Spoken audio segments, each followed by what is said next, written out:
I'm going to demonstrate today how to restring a classical guitar with an 18-hole bridge. The nice attribute of the 18-hole bridge is that it will hold the strings with no knots and no slippage. Once I saw one of these, I started using them on all of the nylon string guitars that I build. On this guitar, I've already installed the two outer strings, so you can see the configuration of an installed string. Because the outer strings are below the inner strings when installed on the tuners, you want to work from the outer strings to the center. To protect the finish near the bridge, slide an index card up against the bridge. You may use masking tape if you prefer, but don't use blue tape on nitrocellulose lacquer. It may damage the lacquer.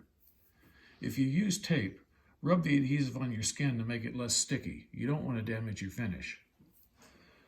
Some classical guitar strings look the same on each end. Some have a bridge end and a tuner end. The tuner end gives itself away by the lower pitched windings. In other words, they're much farther apart as they approach the end. This string doesn't have an obvious end, a tuner end, so you can use either end for the beginning. Okay, so step one for the string is to insert the string through the center hole of the 3 for each string. Give yourself about 2.5 inches coming out the tail. You'll get rid of the extra later. And it may help sometimes if you have a small needle nose pliers.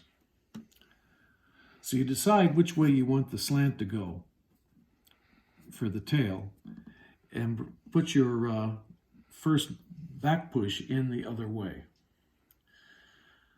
You can be consistent and have the tail slant the same way all the way across, or you can have them slant towards the center by doing 3 in this direction and 3 in this direction, or you can make up your own haphazard pattern. The pattern affects only the looks, not the function. So first you poke the string through, leave yourself about 2.5 inches extra. Poke it back toward the tail of the guitar, back towards the saddle. Here's where the pliers might help.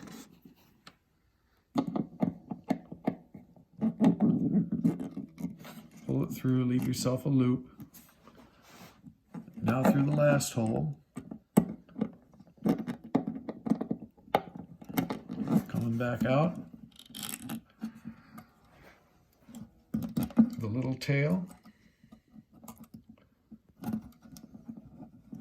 goes through the loop sticking out, and then you start pulling it tight and taking up the slack.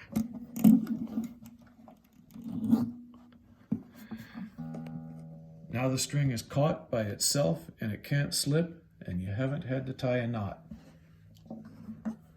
Okay, you're done on this end. Now let's go look at the tuners.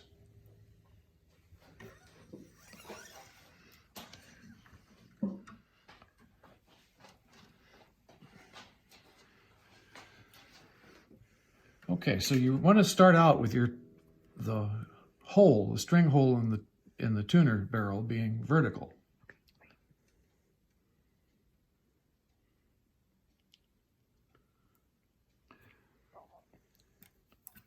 You're going to go over the barrel, take the end of your string,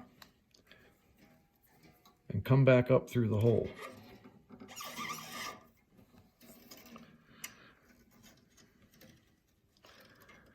Now you leave yourself a little bit of slack, but as you notice on this one, there's only about 3 winds on it, and it's not going to slip. You don't want a lot of windings on that tuner. And when you're all done, 2 or 3 will work right. So you take your tail, this is a thick string, and stick it back through the loop.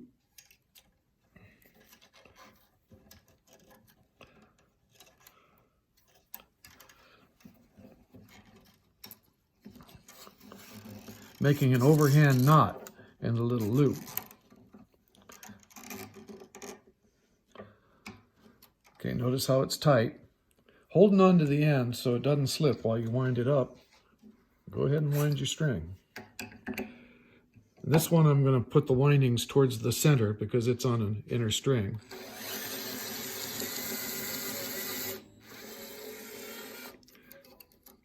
Bring this up so I can keep it tight.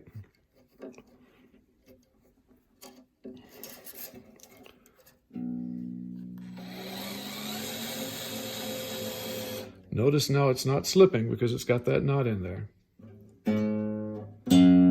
I'm watching the tuner and coming up to pitch. Now I'm going to stretch it.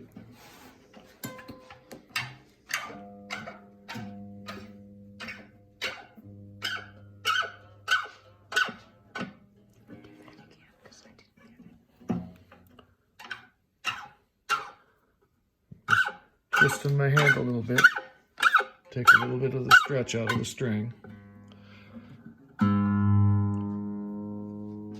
Bring it back to pitch.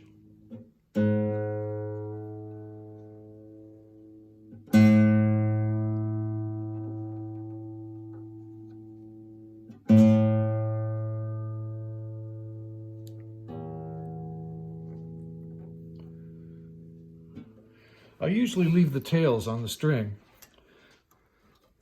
for at least a couple of days in case I have to release the string or in case it slips. It's really hard to restring it if you've cut it off and you only have the you don't have any little tail left to work with. So until you're sure you're done, don't cut that string.